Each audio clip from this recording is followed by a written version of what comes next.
Salut tout le monde, ici Adrian Mercier.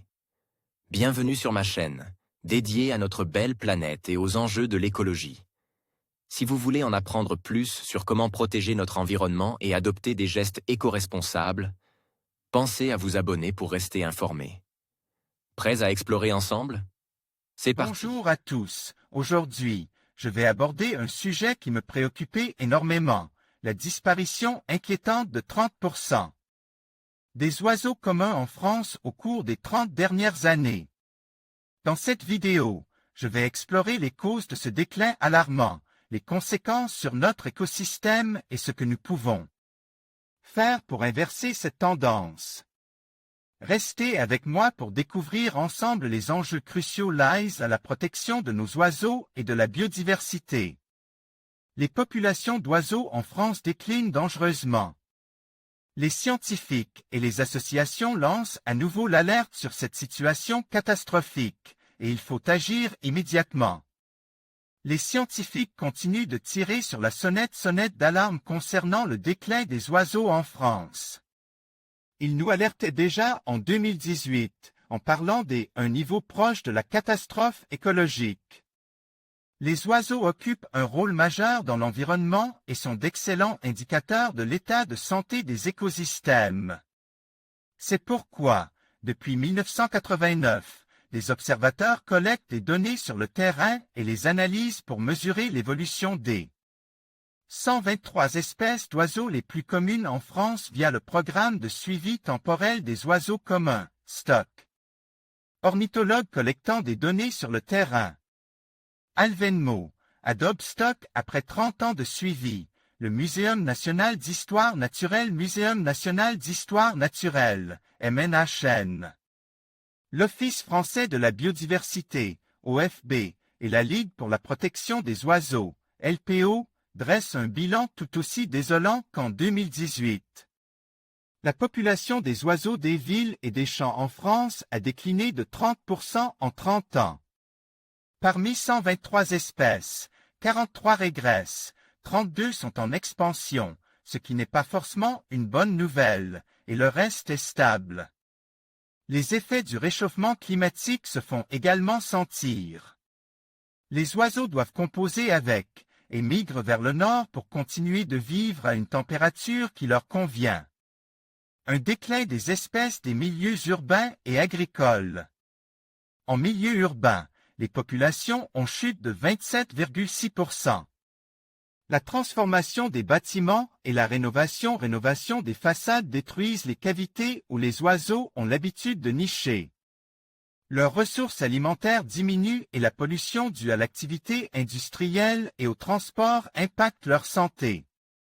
C'est une hécatombe, la situation est pire en milieu agricole, les effectifs des espèces comme l'alouette des champs ou les perdrix ont chuté de 29,5%. C'est une hécatombe, dénonçait Benoît Fontaine, scientifique au MNHN. Pour cause, est l'agriculture intensive développée après-guerre, la diffusion de pesticides, en particulier les néonicotinoïdes qui déciment les insectes, mais aussi l'uniformisation des paysages qui appauvrit les habitats ou encore la mécanisation. En milieu forestier, le déclin est moins important, les effectifs ont baissé de 10% en 30 ans. Alouette en plein vol, une larve dans le bec. Yakubovich Dmitri, Adobe Stock un accroissement des espèces généralistes. Certaines espèces sont en expansion, mais c'est tout sauf une bonne nouvelle. Les oiseaux généralistes, comme le pigeon ramier, le jet des chênes ou la mésange bleue, s'adaptent et prolifèrent. Au détriment des espèces dites spécialistes citées plus haut, occupant des niches écologiques particulières. Le fait qu'il y en ait de moins en moins signale une perte de biodiversité et une uniformisation de la faune sauvage. Le jet des chênes, une espèce généraliste. Creux 1. Adobe Stock il faut agir pour lutter contre le déclin. Si l'on veut conserver ces espèces, il faut prendre les choses en main dès aujourd'hui. Des analyses ont démontré l'efficacité de la création de réserves naturelles pour préserver les populations d'oiseaux et l'utilité des aides financières pour des pratiques agricoles non intensives et favorisant la biodiversité. L'adoption d'une agriculture plus verte aiderait à protéger les oiseaux, notamment en arrêtant l'utilisation massive et déraisonnée des pesticides, en soutenant l'agroécologie et en réduisant l'artificialisation des sols. Les oiseaux disparaissent de nos campagnes. Article de Futura avec la FP Relax News, publie le 21 mars 2018. Le Muséum d'histoire naturelle et le CNRS tirent la sonnette d'alarme. Les oiseaux des campagnes connaissent un grave déclin, qui s'est intensifié depuis 2 ans selon de nouveaux recensements. Les pesticides qui font diminuer les populations des insectes sont pointés du doigt. Moins 60% de moineaux friquets depuis 10 ans, un tiers d'alouettes des champs disparus en 15 ans. Les oiseaux des campagnes françaises sont victimes d'un déclin vertigineux qui s'est encore intensifié depuis 2 ans, selon de nouveaux recensements. Le printemps 2018 s'annonce silencieux dans les campagnes françaises, s'alarme le CNRS et le Muséum national d'histoire naturelle. Dans un communiqué mardi, estimant que ce déclin atteint un niveau proche de la catastrophe écologique. En zones agricoles, les populations d'oiseaux ont perdu en moyenne un tiers de leur effectif en 15 ans, montrent les relevés conduits. Depuis 1989 par le suivi temporel des oiseaux communs, STOC, qui, au sein du muséum, surveille aussi la situation des villes et forêts. On ne prend pas de grands risques en disant que les pratiques agricoles sont bien à l'origine de cette accélération du déclin, a dit à l'AFP Grégoire Elloy, directeur adjoint de Viginature, qui chapeaute le STOC, car les oiseaux ne déclinent pas au même rythme dans d'autres milieux. Il y a un déclin léger sur le reste du territoire, mais rien à voir en termes d'amplitude, ajoute-t-il. Des espèces comme l'alouette des champs, la fauvette grisette ou le bruant ortolan ont perdu un individu sur 3 en 15 ans, la linotte mélodieuse est à 68% depuis 1989.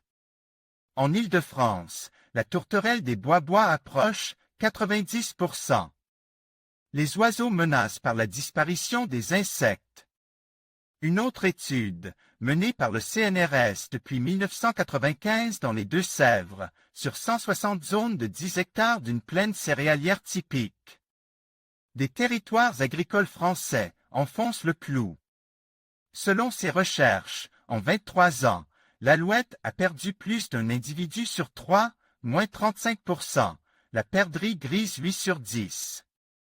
Ce qui est alarmant, c'est que tous les oiseaux du milieu agricole régressent à la même vitesse.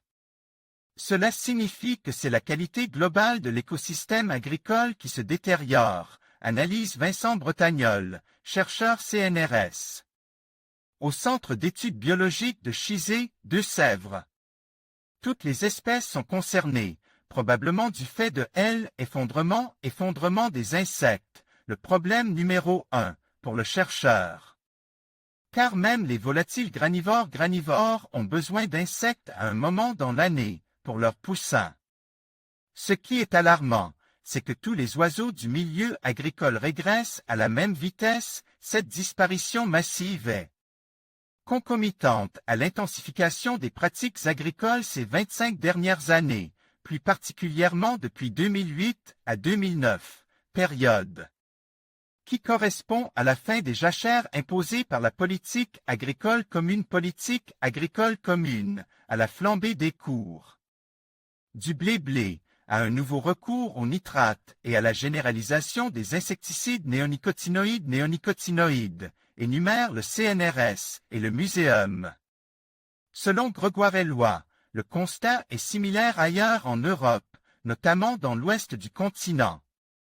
Selon 2 études récentes, l'Allemagne et l'Europe ont perdu 80% des insectes volants et 421 millions d'oiseaux en 30 ans. La perdrix fait partie des oiseaux qui se raréfient dans les campagnes, selon le CNRS et le Muséum d'histoire naturelle. Denis Charlet, AFP, archive vers un changement des pratiques agricoles. Les scientifiques français s'interrogent sur les raisons de l'accélération très forte de ce déclin constaté en 2016 et 2017. Et à ce stade largement inexpliqué.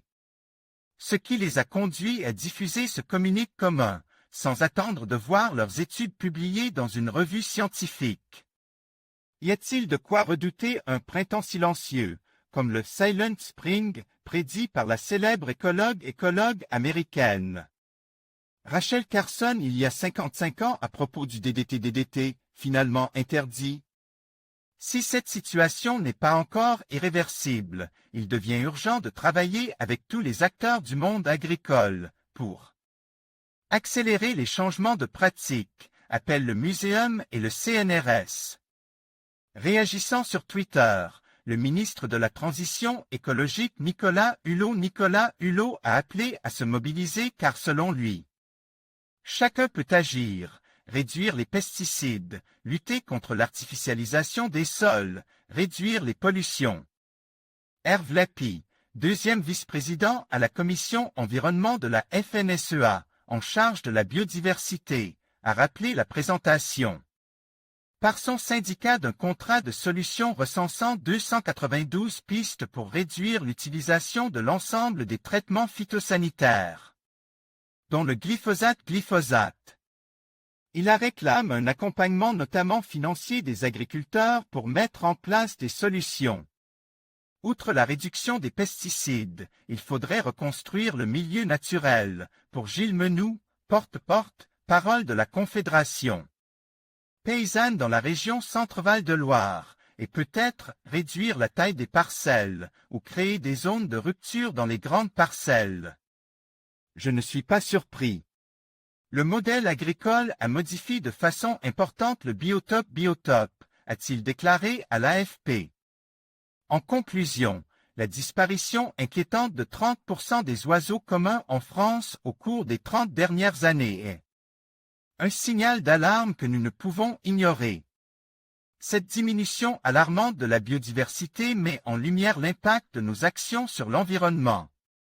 Il est essentiel que chacun d'entre nous prenne conscience de cette réalité et agisse pour préserver notre faune aviaire.